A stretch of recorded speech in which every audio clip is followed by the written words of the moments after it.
You're listening to A Slice of Therapy with me, Alun Parry.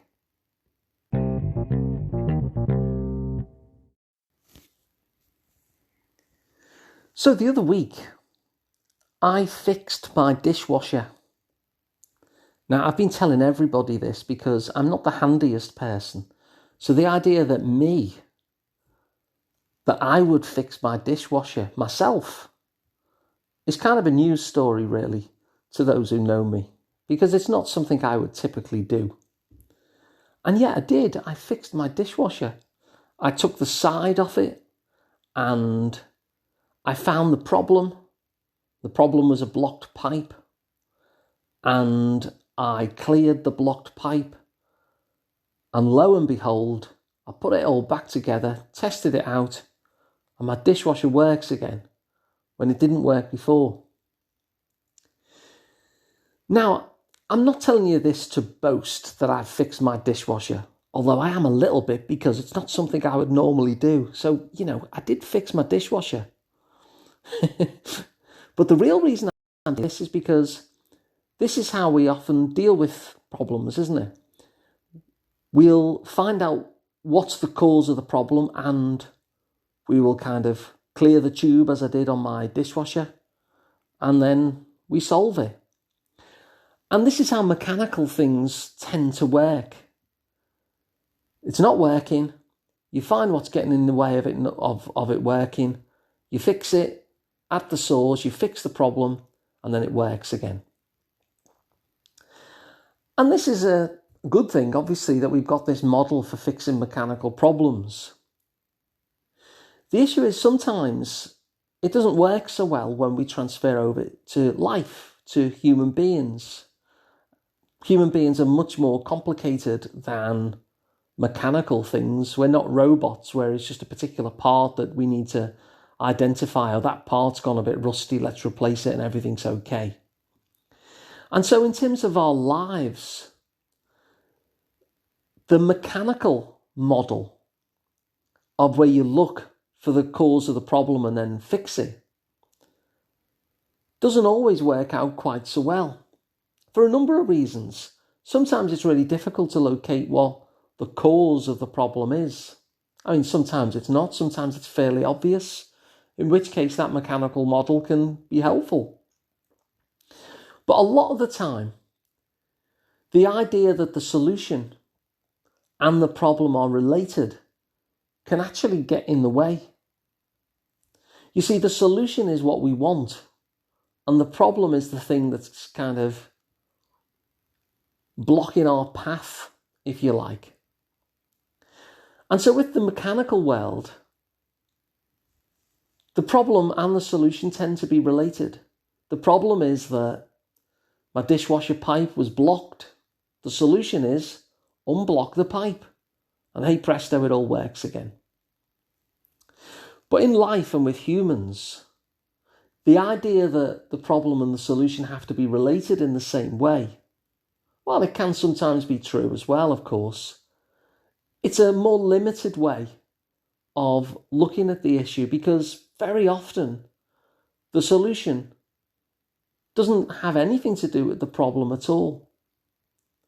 The thing that we want and the thing that's blocking us can be two different things.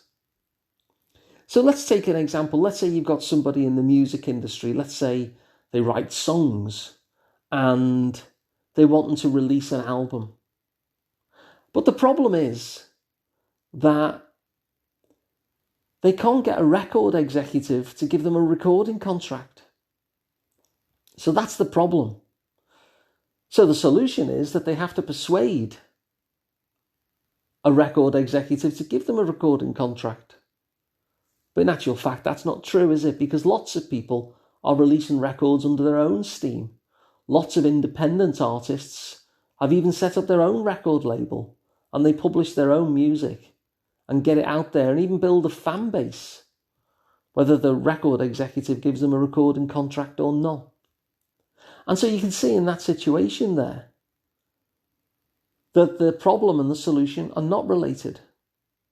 If the problem is that the executive won't give them a record deal, The solution is not to persuade the executive to give them a record deal. I mean, it can work that way. You could persuade them. But there's a lot of other options there, as we've just seen. And so if we only apply the mechanical model, even if it does turn out to be useful sometimes, there's a whole array of potential paths to solutions to getting what you want, which are just overlooked. So let me give you another example. Let's say that I'm on the way to the theatre. And I'm on the way to the theatre because, I don't know, my favourite actor is performing in my favourite play.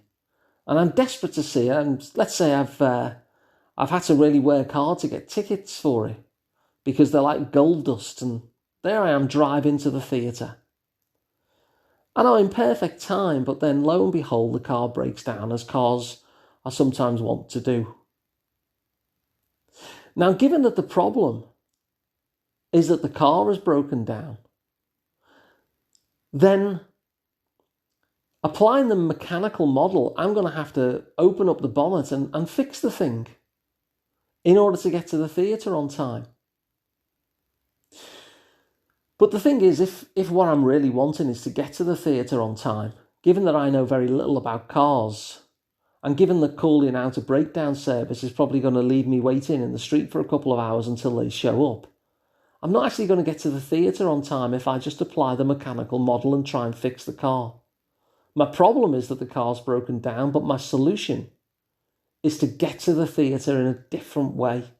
Maybe hail a cab, or jump on a train or a bus, or call a friend to give me a lift, anything other than trying to fix the car is much more likely to have me sat in the seat watching my favourite actor in my favourite play. And so again, you can see there that applying the mechanical model actually rules out a whole host of solutions. So here's a trick in which to escape the mechanical model of problem solving. And the trick is that when you're in a place like that, you know, where you're facing some sort of barrier, you're facing a problem, ask yourself, what is it that I want instead of this? Because that's a very clarifying question. What is it that I want instead of this? Because as I'm at the roadside and the clock is ticking towards the start of this play that I've been desperate to go and see and really looking forward to, the thing that I want instead is not necessarily for the car to be fixed, although I want that eventually. What I really want, and the reason why I want the car to be fixed, is I want to be sat in my seat by 8 o'clock when the curtain raises and the play begins. That's what I really want. My problem is I'm stuck at the roadside, but what do you really want instead means I'm sat in my seat. And so once I actually know what it is that I want instead, and that's been clarified for me, and once I understand as well that the solution and the problem are not necessarily related at all, I could just hail a cab and I would be sat there. And yeah, I'm going to have to sort my car out at 10 o'clock once the play is finished. But in that moment, my real goal is to be sat in my theatre seat as the curtain raises. And so it's a good question. What is it that I actually want instead? What is it that I really want instead? Because it opens up different pathways to different solutions that you might not have thought of before. Once you free yourself from the idea that the mechanical model has to apply in life in the way that it does with dishwashers, you open up a whole array of potential new ways to get whatever it is that you want.